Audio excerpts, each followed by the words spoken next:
Olá, continuamos com o nosso quinto estudo da série Discipulado. Já falamos sobre alguns aspectos do discipulado que incluem a salvação, a matrícula do discípulo no aprendizado com Jesus, a autorrenúncia que é necessária para ser discípulo, reconhecendo o senhorio de Cristo. E no último estudo falamos do chamado para seguir a Jesus.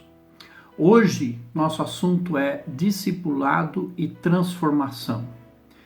Ser discípulo significa permitir que, à medida em que nós seguimos a Jesus e aprendemos dele, permitimos que o Espírito Santo faça uma transformação em nós.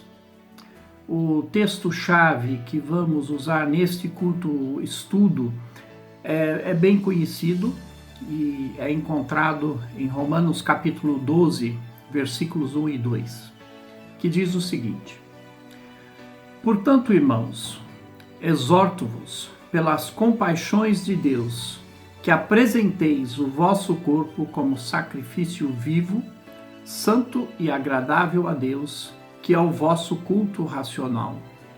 E não vos amoldeis ao esquema deste mundo, mas sede transformados pela renovação da vossa mente, para que experimenteis qual seja a boa, agradável e perfeita vontade de Deus.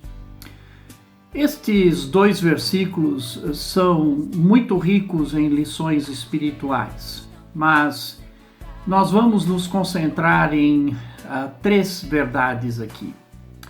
Primeiramente, no primeiro versículo que nós lemos, no versículo 1, diz que nós devemos nos apresentar como sacrifício vivo a Deus. Isso tem a ver com a autorrenúncia de que já falamos em outro episódio. Já não pertencemos mais a nós mesmos. Nossa nova meta é conhecer a Jesus e imitá-lo.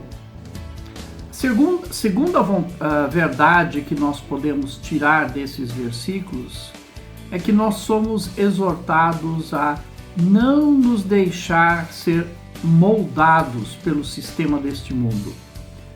Os nossos novos padrões de conhecimento e comportamento não são padrões ditados pelo mundo. Então, não podemos seguir aquilo que o mundo ensina e quer que nós façamos. A terceira verdade é que, em contrapartida a esta exortação que ele faz de não sermos moldados pelo mundo, está o fato de que nós devemos ser transformados.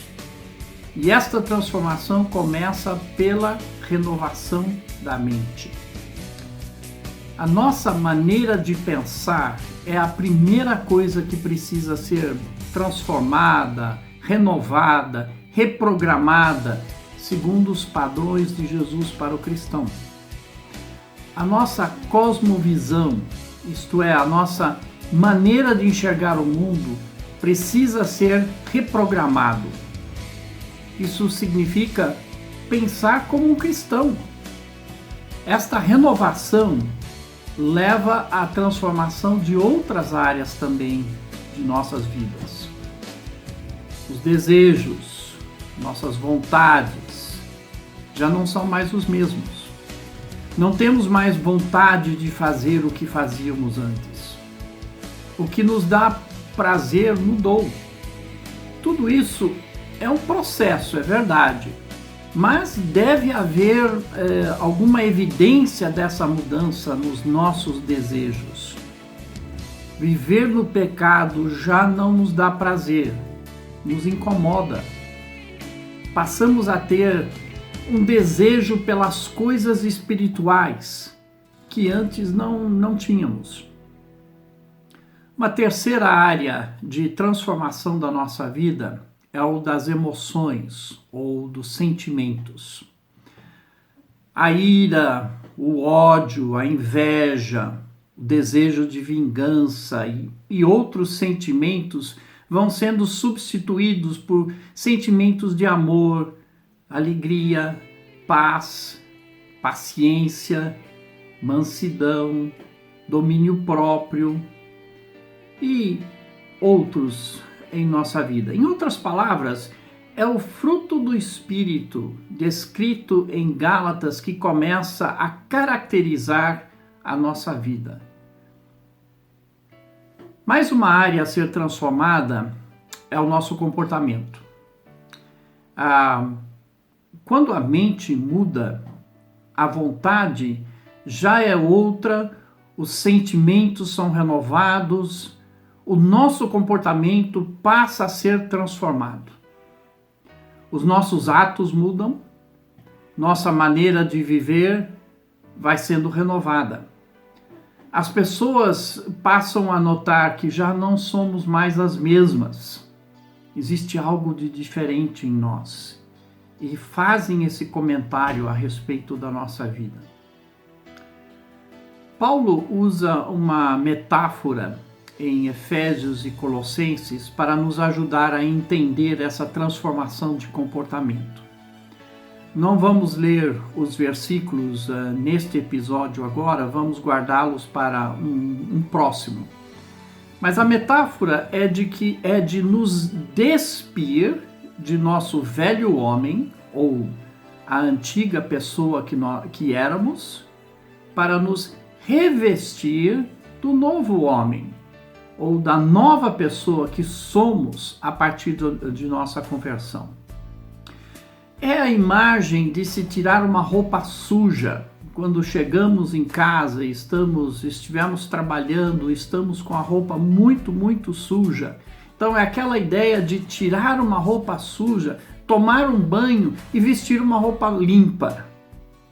Esta é a ideia do que acontece com o discípulo de Jesus que o segue, aprende com ele e permite que o Espírito Santo transforme seu comportamento. O comportamento da prática do pecado passa a ser um comportamento santo. Às vezes as pessoas se confundem e acham que o comportamento é a primeira coisa que precisa ser mudada e que nós devemos fazer isso à força através de algumas regras do faça ou não faça. Mas não é bem assim que acontece. Como nós vimos em Romanos, essa transformação começa primeiro pela nossa mente, pela nossa maneira de enxergar o mundo, e depois ela vai mudando as outras áreas da nossa vida, como os nossos desejos, ou vontade, ou então os nossos sentimentos, e finalmente o nosso comportamento também começa a mudar. Bom, resumindo então o que nós conversamos nesse episódio agora, falando sobre discipulado e transformação. Ser discípulo de Jesus implica em uma entrega de nós mesmos para que possamos ser transformados.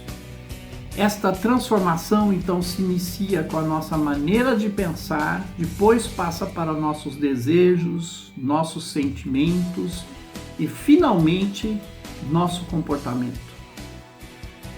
Se não há transformação na vida de alguém que diz ser cristão, isto significa que não é discípulo. E se não é discípulo, a Bíblia nos ensina que não herdará a vida eterna. Então, é uma coisa muito séria para ser pensada. Gostaria de terminar então com essa pergunta para a sua reflexão. Você está vendo esta transformação de discípulo acontecer em sua vida, nas 4 áreas que foram mencionadas aqui? Você está vendo transformação na sua maneira de pensar, transformação nos seus desejos, transformação nos seus sentimentos e transformação no seu comportamento?